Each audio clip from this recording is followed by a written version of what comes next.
Okay, welcome to Galdor's Grip final update. Um, After having played it a few times, I found that you don't actually learn from losing the game with less than 9 stars. Instead, you just count up how many times you encounter you lost the game. Uh, so, what was it? Yeah, for example, this text like you lose. Um, you just play on regardless until you have acquired 9 stars and triggered the win condition. Um, that way gives you a faster learning curve because you experience the game fully. And now it's just a matter of losing less often than on earlier attempts. So a good scoring sheet wouldn't be a luxury. It would be something like date and set, because you have the core set. You start with the core set, but you can expand it later. And then amounts of times lost, and then if you won.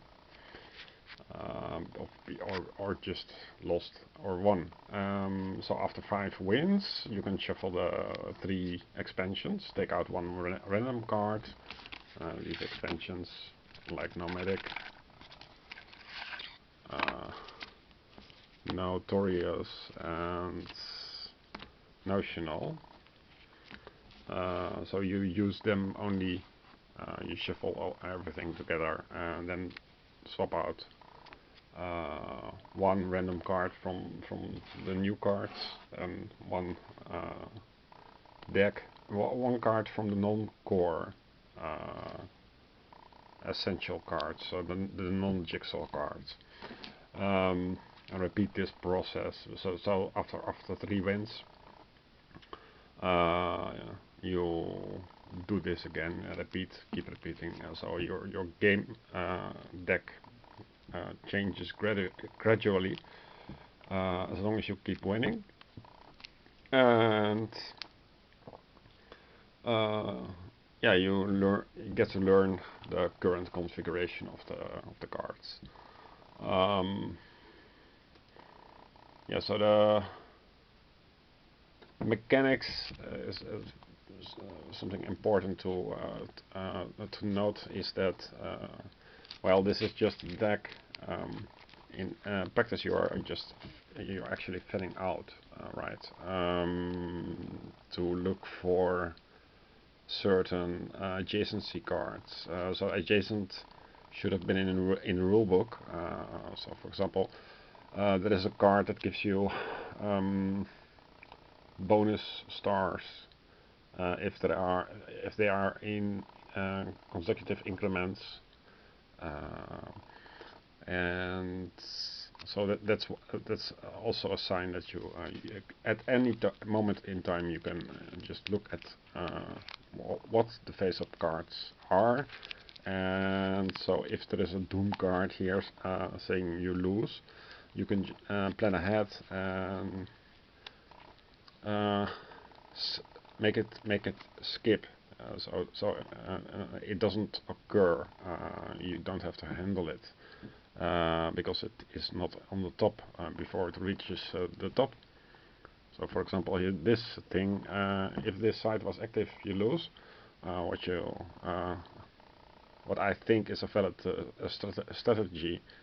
um, so if you are, for example here, you can consider to take the 2 cards, and then this gets near the top, and normally you can say that the 6 is also not wanted by you.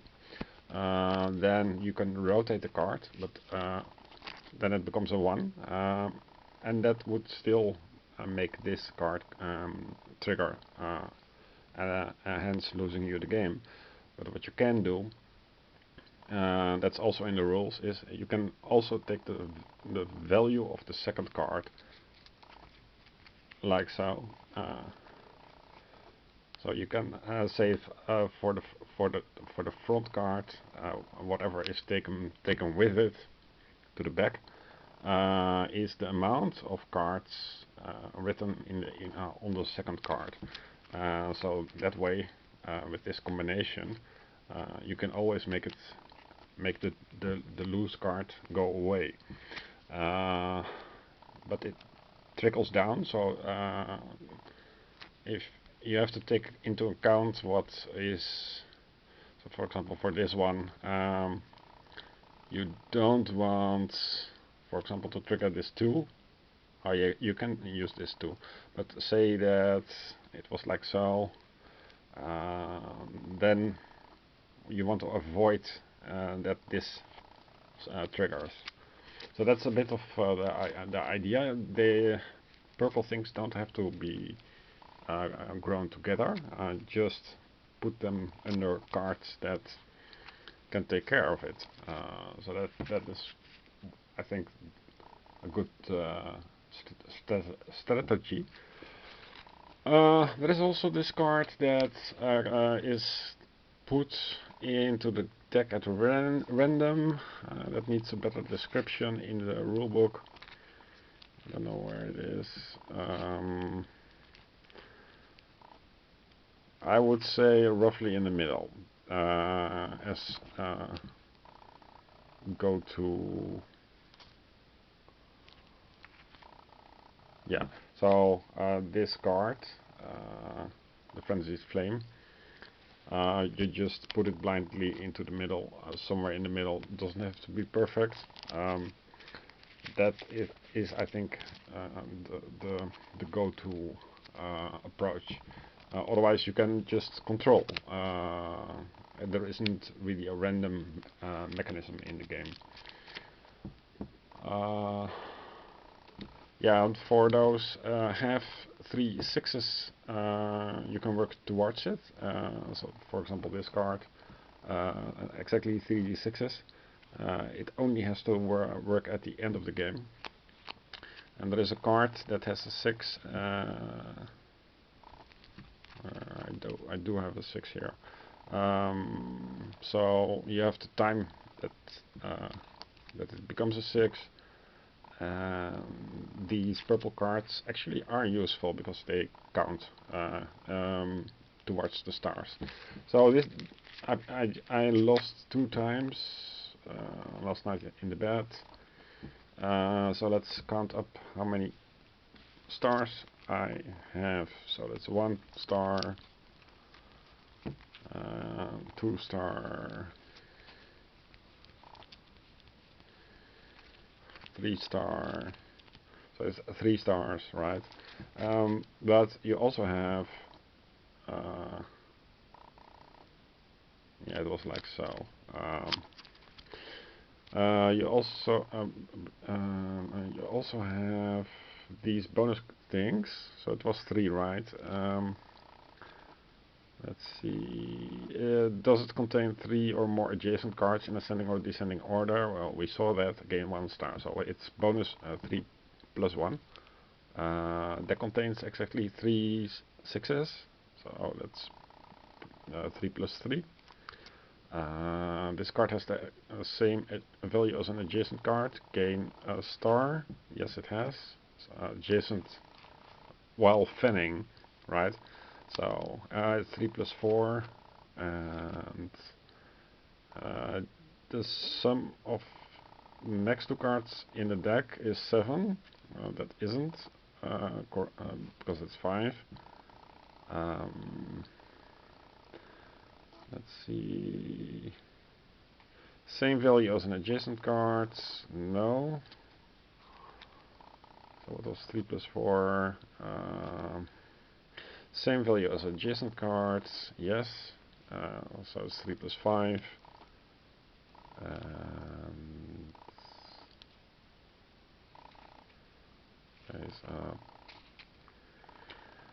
Same value as adjacent. Yes, because I make the star a 3. So 3 and 3, same. So it's 3 plus 6, that's 9.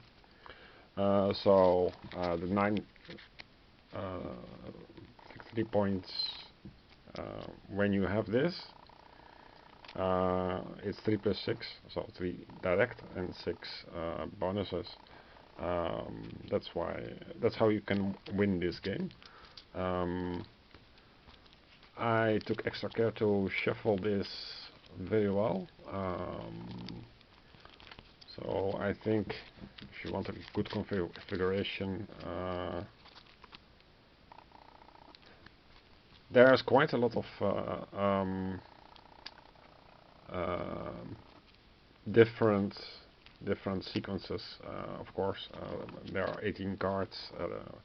You have to end with this card. Consider this, not considering any losses, because as I said, it's better to keep playing, but keep track of how many times you lost. So the first time I played this, for example, I lost 6 times until I got a 9-star value plus the win condition. There are several copies of these cards, and these binding stones, they work more or less identical. So I would say like 15 faculty or something, but that's a huge amount of variation. Just like with Palm Island, it's an enormous amount of variation. So you can keep the game fresh with well, it all fits in the box, of course, with